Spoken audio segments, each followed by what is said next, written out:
Hello, mga ka-entrepinoy. This is Sir Alvin and sa short video na to, pag-uusapan natin ang tatlong basic pero super importanteng concept sa bookkeeping. Yun yung accounts, chart of accounts, at books of accounts. Kaya kung ikaw ay may sari-sari store or isa kang online seller or meron kang service business, makakatulong ito para mas maging organized ang financial records mo at mas maging confident ka sa iyong pagdidesisyon tungkol sa iyong negosyo. Pag-usapan natin yung accounts. Ano ba yung accounts? So, yung account, ito ay mga simpleng record kung saan minomonitor o tinatrack mo yung mga specific financial activity ng iyong negosyo. Para mas maintindihan natin, meron tayong limang main type ng accounts. Ito yung assets, liabilities, equity, income, at expenses. Kung matatandaan ninyo, itong limang ito ay siya ring elements ng financial statements. Okay? So, um, ang halimbawa ng mga asset ay ito yung mga pagmay-ari ng iyong negosyo gaya ng cash, equipment, mga inventaryo, paninda.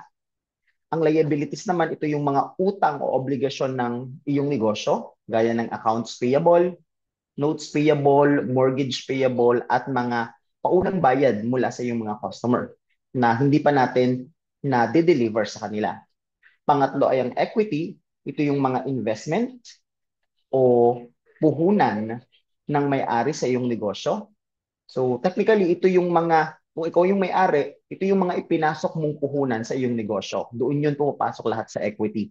Sa equity napupunta yung mga kinikita ng iyong negosyo. So needless to say, habang kumikita ang iyong negosyo, mas lumalaki ang equity o puhunan. Ang income naman, nanggagaling ito mula sa mga benta ng iyong mga produkto o ng service na ipinoprovide mo sa iyong customers. Samantalang expenses naman, ito yung mga gastos mo sa pagpapatakbo ng iyong negosyo gaya ng renta, cost of goods sold, utilities gaya ng kuryente, internet at iba pa. Now, bawat account ay may unique code at ginagamit ito upang mas maayos ang pagre-record ng mga transactions. Ngayon may tinatawag tayong T-account. Ang T-account ay isang simplified version ng ledger kung saan madali nitong pinakikita sa atin yung mga transactions mo sa left side o yung mga tinatawag nating mga debit entries at sa right side o yung mga tinatawag nating credit entries. Mamaya pag-uusapan pa natin yung ledger, pero ngayon pa lang sinasabi ko na yung T-account ay mas madaling intindihin dahil kakaunti lamang yung nilalagay nating mga detalye rito. At ginagamit din natin kadalasan yung T-account kapag um, gusto nating malaman ang balanse ng isang specific account. For example, rent expense. Gusto nating malaman magkano bang balanse ng rent expense. So makikita natin yung mga debit entry sa left side at yung mga credit entry sa right side. And then malalaman natin kung magkano na ba yung balanse nung specific account na yon. Ang susunod nating topic ay ang chart of accounts. Ang chart of accounts ay isang listahan ng mga accounts o mga account titles na ginagamit natin sa ating negosyo. So makabubuti na bago ka magsimula ng iyong bookkeeping o pagre-record ng iyong mga transaksyon sa iyong mga libro, ay mayroon ka ng listahan ng mga common accounts na gagamitin mo. So naandyan na ang cash, ang accounts receivable, sales revenue. Yan yung mga common na accounts na ginagamit natin. Nakatutulong yung pagkakaroon ng chart of accounts para maging consistent yung pagre-record mo ng mga transaction at para mas mabilis kang makagawa ng mga reports gaya ng income statement at balance sheet. Ito yung example ng isang chart of accounts. So makikita ninyo no, na naka-arrange ang ating chart of accounts depende kung anong type siya ng account. So makikita niyo na uuna ang mga asset, sunod ay liabilities, then equity, income or revenue, and then expenses. Mapapansin niyo rin na bawat account ay may kanya-kanyang account number or account code. Kung inyo ring mapapansin, ang mga asset natin, yung account number niya, nagsisimula sa number 1, yung liabilities nagsisimula sa number 2, equity nagsisimula sa number 3, revenue or income nagsisimula sa number 4, at ang mga expenses nagsisimula sa number 5. flexible po ang chart of accounts. Ano ibig sabihin? Depende sa pangangailangan ng iyong negosyo, yung mga account titles na ilalagay mo dito. No? Hindi mo kailangang tularin yung chart of accounts ng ibang negosyo, and then yun din yung gamitin mo sa'yo. So, pwede kang gumawa ng sarili mo. At kadalasan, ginagawa lang nating reference yung chart of account ng ibang negosyo para mas madali nating magawa yung atin. No? At bilang panghuli, ang topic natin ay yung tinatawag na books of accounts o yung mga libro na ginagamit natin upang i-record yung mga transaction. So, marami tayong uri ng libro sa accounting, no? Libro kung saan natin nire-record yung mga transaction. Pero ang pinaka-common dito ay ang journal at ang ledger. Okay? So, ang journal, kilala rin sa tawag na general journal, ay ito yung libro kung saan natin unang inire-record yung mga financial transactions. So, sunod-sunod ang pagre-record natin dito sa general journal. At kung mapapansin niyo sa example natin sa ating presentation, makikita ninyo na ang isang journal ay mayroong date. So, sinusulat natin yung taon, yung buwan, at yung petsa kung kailan natin um, uh, ginawa o nangyari yung transaction.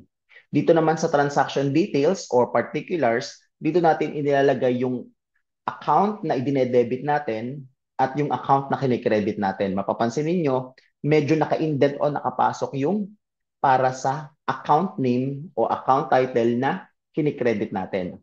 Naglalagay rin tayo ng description of transaction o explanation kung ano ba yung o patungkol ba saan yung transaction na iyon.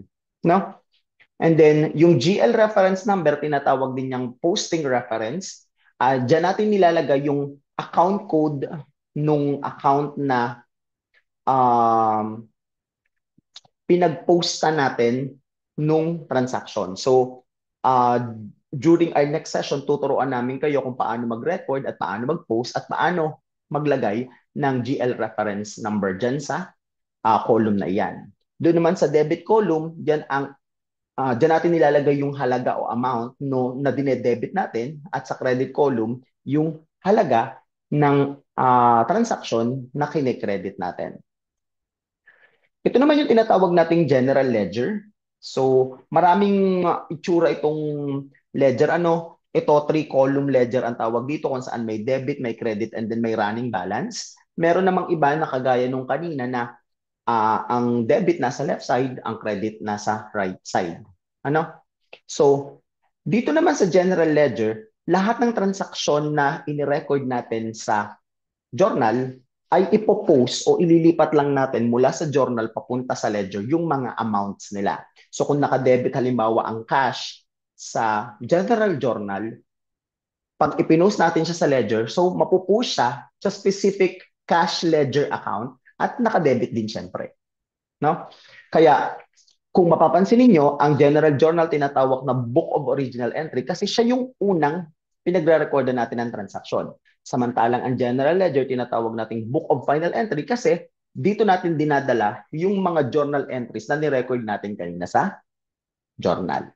Okay? So, um, ito yung paano na i-connect ang general journal sa ledger. For example, makikita niyo dito sa general journal na meron tayong debit na 12,000 sa cash. Okay? So makikita ninyo, ito yung journal. Pagpunta sa ledger, specifically ledger ng cash, kasi bawat account may kanya-kanyang ledger. So makikita nyo dito na nakadebit din ng 12,000 on December 15 kasi nung December 15 natin, ini-record or nangyari yung transaction kung saan may pumasok na 12,000 sa negosyo, and then pagkatapos siyang mai-record sa journal, ipinost naman siya sa ledger account. Ganon din yung corresponding credit. So, mapapansin niyo naghihiwala yung entry kasi nga kanya-kanyang ledger account ang bawat account title. No? So, itong naman nasa may bandang kanan, ito ay mas marami pang example. Ano? So, yan muna. Sa ngayon, ang ating pag-uusapan. Bilang recap, sa yung mga accounts, dito natin tinatrack o nire-record yung mga specific financial activity. Sa chart of accounts naman, ito yung listahan ng mga account titles na ginagamit natin sa ating negosyo. At finally, yung books of accounts, dito naman natin nililista yung mga specific na transaction. Meron tayong journal, meron tayong ledger. Ngayon, kung gusto pa natin ng mas detalyadong mga libro, pwede tayong gumamit ng special journals at ng mga tinatawag nating subsidiary ledgers. Ngayon, kapag naiintindihan mo na to, mas magiging maayos ang takbo ng iyong negosyo, mas iwas sa mga errors o pagkakamali, at mas magiging confident ka sa financial decisions mo kahit na busy ka. So, salamat sa panonood at tuloy lang sa pag-aaral. Tandaan para sa negosyo mo ito.